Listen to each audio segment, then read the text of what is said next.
In this video, we are going to learn how to form an algebraic expression to represent problems in a real-world situation. So there is a story given here, and we are going to use algebra to translate this information to an algebraic expression. So the question tells us that ND is n years old. So his age is unknown, so we are letting it be the alphabet N. So N represents his age now. Kevin is twice as old as ND.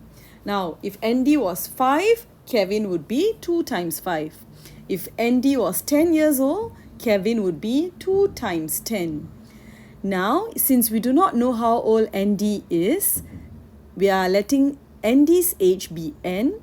Therefore, if Kevin is twice as old, Kevin's age would be 2 times N. And we know we can represent 2 times N as 2N. Next, Gary is 3 years older than Kevin. So, whatever age Kevin is, we plus 3 to find Gary's age.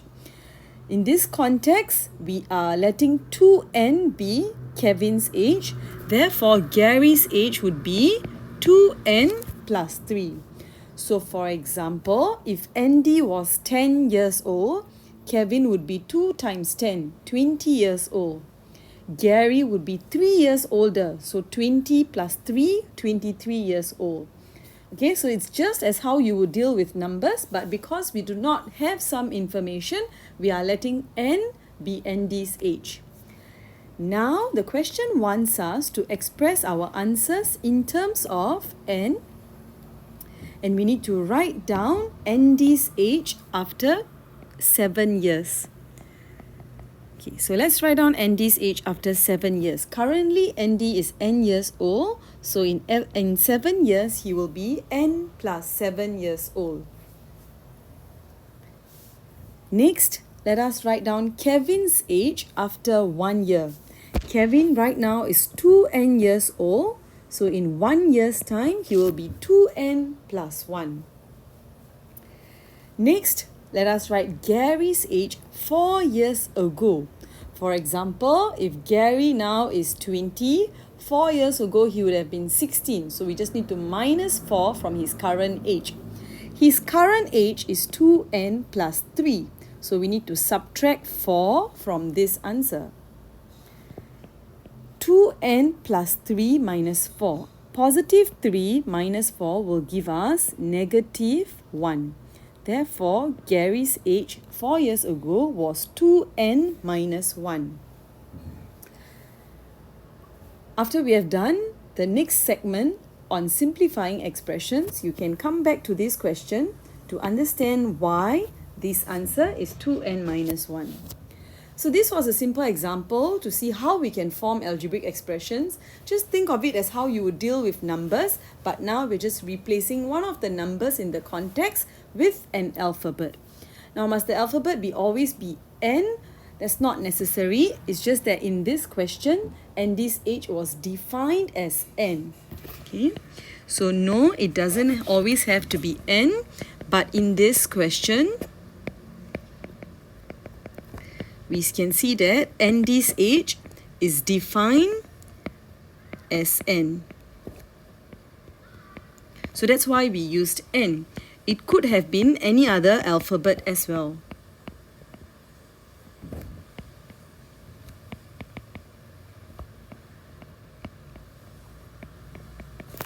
So, in certain questions, the variable will be defined for you in the question. If it is not defined, then we will need to define it. Now, let us look at example 1. Now, example 1, Simon can paint 7 fence panels in 5 hours. We're supposed to calculate the number of fence panels painted in 1 hour. Now, if I can paint 7 panels in 5 hours, how many panels can I paint in 1 hour?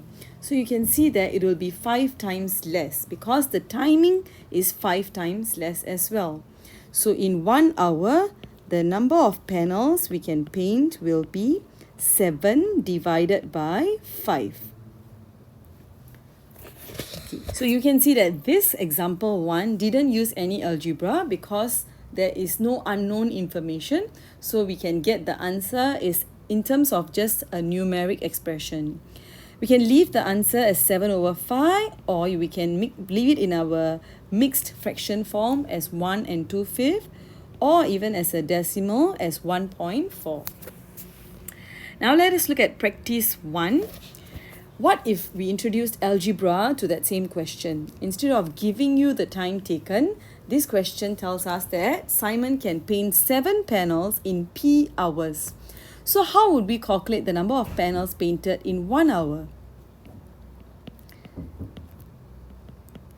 So in the previous question, we took 7 divided by 5 because we know it's 5 hours. So if we divide by 5, we will know how many panels were painted per hour. In this case, the number of hours is left as P, but the scenario is the same. So the number of panels he can paint will be 7 divided by P. So if in a particular scenario, P was 5, we can take 7 divided by 5. If let's say someone else is a bit slower, they take 10 hours to paint, then it will be 7 divided by 10. Next, let us look at example 2. The mass of a small pot is A kg. The mass of a large pot is B kg. We're supposed to write down the total mass of 5 small pots and 3 large pots. You may want to pause the video and try writing down the expression before taking a look at the answer.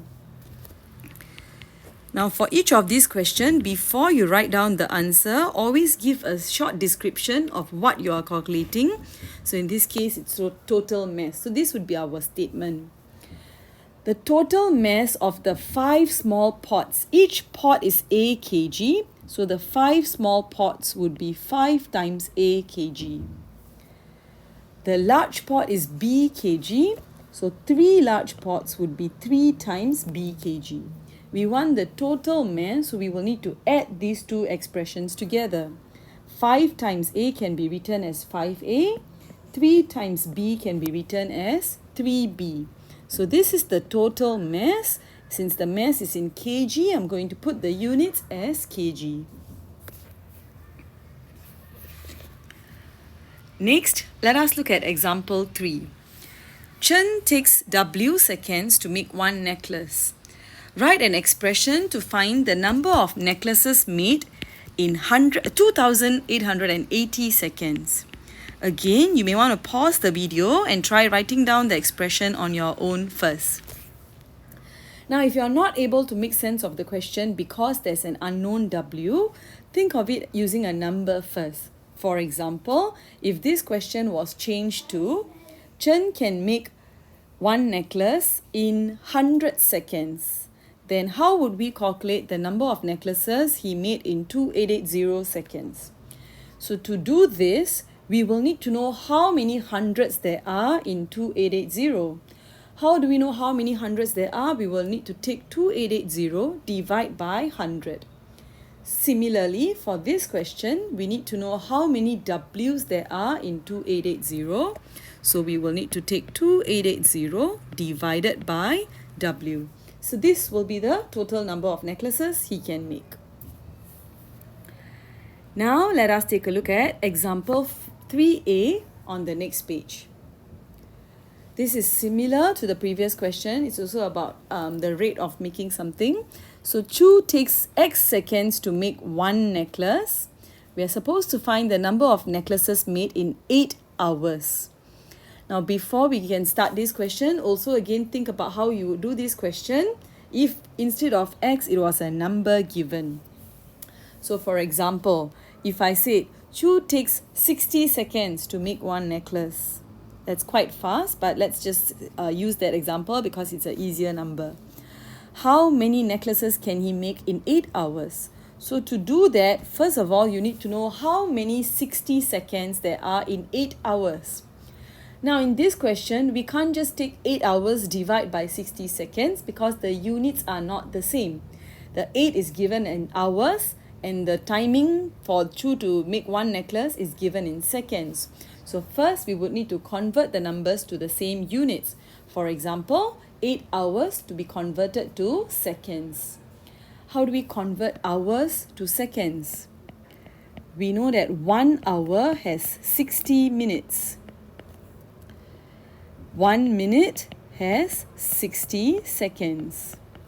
So 8 hours would have 8 times of 60 minutes times another 60 to find the total number of seconds.